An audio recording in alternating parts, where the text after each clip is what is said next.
And it's Philly Swain, and we with Philly F.A.M.E TV, the parade. Early, so Philly Swain, man. We live from Philly. You know, you relocated a little minute ago, and now you back in the city. You know what I mean? We're gonna get into all that, but we're gonna take them back to when you first hit the scene. People first heard of you. Know they know you from the takedown situation. We did the interviews with Ace Capone, Bugsy, and all of that. But before we get to that, I mean, I want you to speak on this, because if I don't remember correctly, you know, it's been a minute now. But is you and Reed cousins? Like, is that your cousin? Yeah, like his grandma is like everybody's grandma. You know what I'm saying? Like everybody in my circle's grandma. You know what I'm saying? So I've never had a grandma but her. So if you go in the crib, my picture hanging on the wall, like we close like that. You know what I'm saying? Like we don't got the same blood, but I'm not really closer to nobody as far as relatives in Southwest where I'm from, like Reed. You know what I'm saying? So since a kid, I always been, you know, like in the mix with him. As we got older, things kind of got weird, you know. Life, you be learning as you go, but yeah, me and him family. It's really me, him, and Keenan. You know what I'm saying? Like I knew Keenan since birth. He my cousin Pix, like best friend. You know what I'm saying?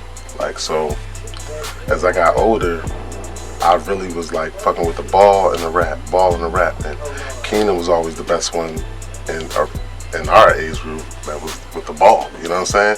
So when rap started hitting like the figures, and like we was kids, like, you know, going in high school and the figures hit, that was a while ago, but that was when the major figures first hit. You know what I'm saying? Is when we first started fucking with Reed. He probably was like 7 years old and had raps.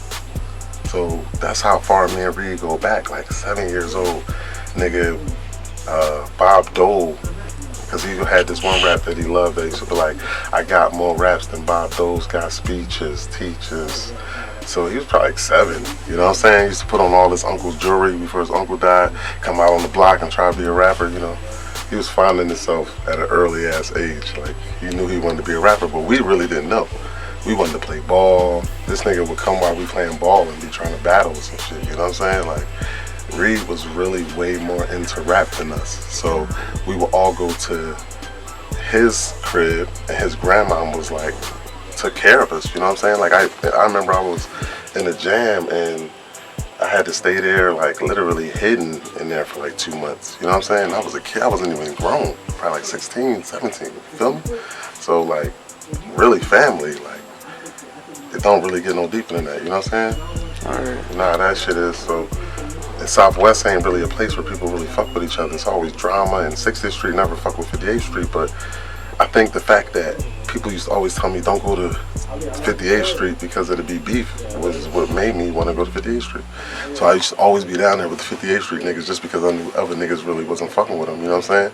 And then I still be with the 60th Street niggas, you know what I'm saying? Because ain't none of that shit really mattered to me. It was really about basketball and rap. Like even selling dope and all that came in the mix of me wanting to be a rapper. It wasn't, I want to be a kingpin until I started seeing rappers rap about that shit. And I learned a lot of the 36 ounces and all that shit was from Best of Beans, nigga. Like, that was when I started learning the dope game. Like, okay, this nigga talking about birds and all this other shit. But Keenan always knew, you know what I'm saying? So Keenan would know what was up and relate it to me and Reed. This shit is crazy, bro. I never even told this. I don't do interviews, you know what I'm saying? So it's a lot of shit that's gonna come out in this interview that a lot of motherfuckers don't know. But to answer the question, how did I get the takedown? Yeah. So let's get to the takedown part. So yeah, how you come into the fold of that situation? I got into takedown because it's this dude named Bub. I had quit rapping. I was doing like them high school talent shows. Some niggas may remember me from doing that shit. That was like the beginning of me getting money with Lucky and these brothers that was doing it. And DJ Boo used to be DJing and shit, you know what I'm saying? So after the talent shows, I quit, man. I started, I had my first kid when I was still in high school, you know what I'm saying? So I was just like, man, fuck this rap shit, they ain't gonna pay. Started doing construction with my pop, you know what I'm saying? My pop straight out the Bahamas, he don't give a fuck about nothing but get to it, you know what I'm saying? Like, real wealthy dude. So it was always different for me. I always had the outlet to go do construction. I was like, fuck it, start doing that. Bob came to my crib one day and he was like, yo, do you want to do a show with Jay-Z? I was like, you want to do a show with Jay-Z? Like, nigga, like, I don't rap no more. How do you just go from not rapping to doing a show with Jay-Z? He was like, yo, I got some niggas that's real serious about doing this rap shit. So I really wasn't fucking with it, you know. He was real negative about me doing the construction. You know, it wasn't really cool to him. We was young as hell, so it's like, nigga, you gonna do construction for the rest of your life, nigga? You tripping, nigga. So he really tested my cool on that. My ego got involved. So I went and sat down with Reed about it, you know, because Keenan used to be involved in some crazy shit, my nigga. So I really wasn't gonna take his advice on should I go fuck with any niggas, because Keenan be down the bottom, he be everywhere, you know what I'm saying? Like, nigga, do whatever he had to do to get money. He was trapping really early, you know what I'm saying? He had an older brother, Keon, rest in peace, that had really hipped him to the streets, you know what I'm saying? So all that shit trickled down to us, because we would always be together, you know what I'm saying? But Reed told me, like, yeah, man, it's serious. We've been going to the studio. We used to go down Rasheed Wallace's studio down past Young, you know what I'm saying? And go fuck with that. It's crazy, because that's where I met Young Berg at, when he was only, like 13, and he was fucking with DMX, you know. And I remember him and Reed was about to battle one day, and you talking about Reed and Young Berg? Yeah, that's when he was probably calling himself Iceberg, yeah, when he was with DMX. Iceberg, yeah, when he was a young boy.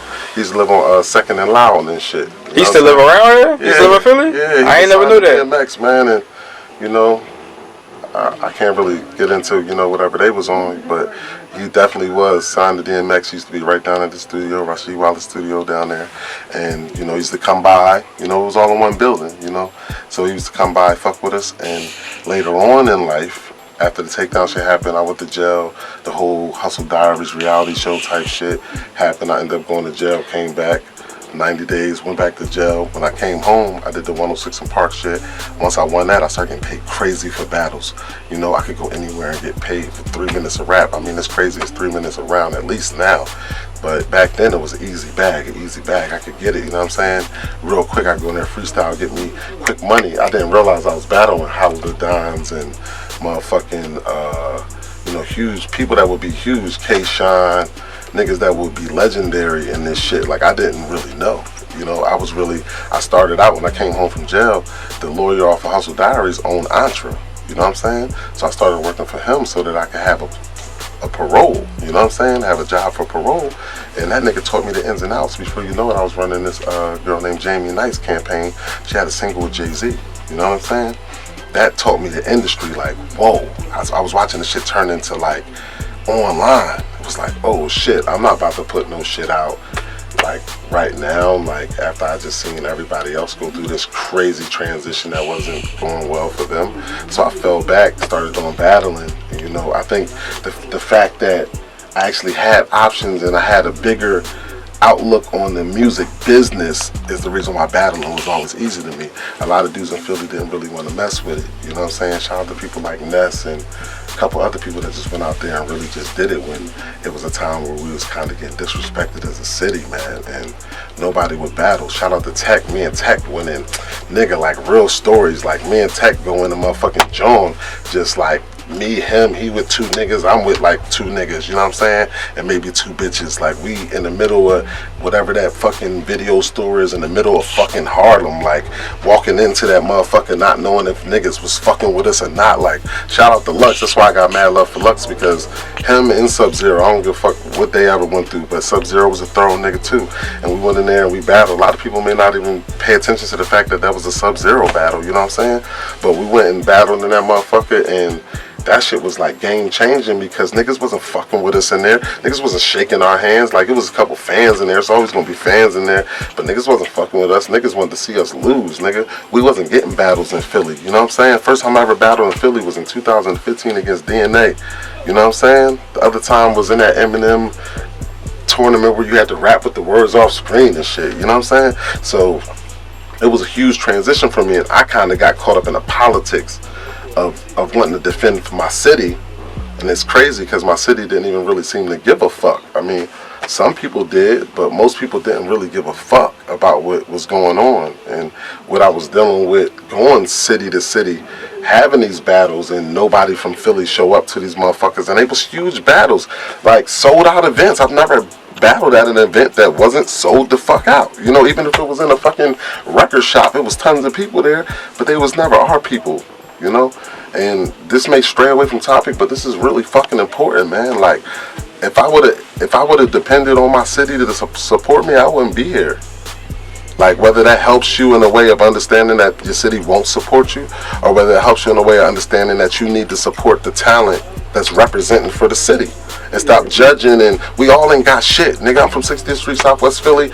You know, like, we all don't got shit. So to think you better than somebody, there's people out here with a lot more money than all of us thinking they're way better than us and keeping their foot down on us. So you got to reach out to the people you think you better than and hope they can help you, and y'all can collage and come together and get where it is that y'all got to go. You know what I'm saying? Like, that's really important. Yeah, so yeah, you basically gave him the whole rundown.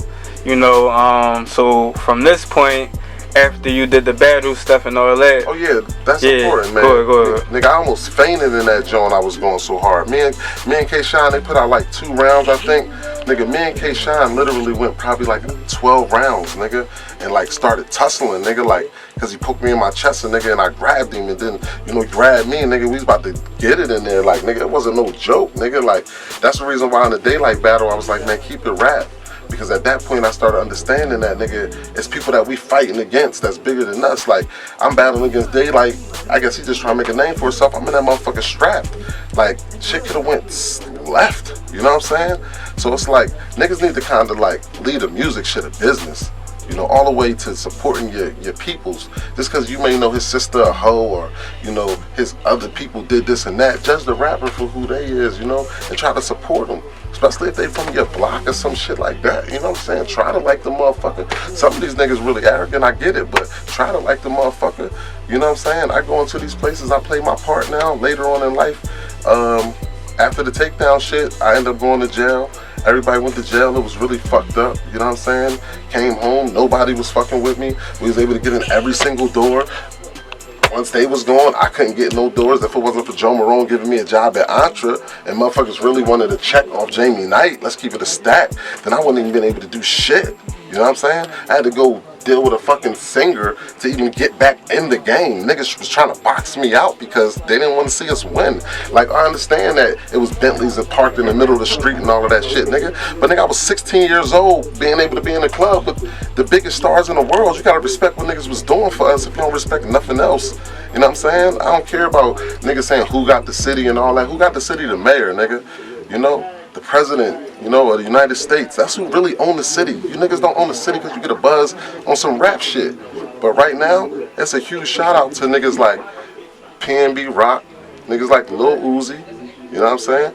There's some really dope niggas out here that's doing their thing, and I really respect them niggas. You got, you know, if this shit sound crazy, we in the jungle, you know what I'm saying? Everybody like happy sitting in town. Like, I'm here working on some new shit, but yeah, man. I did what I had to do. I paid my dues, man. I never bitched. I never whined.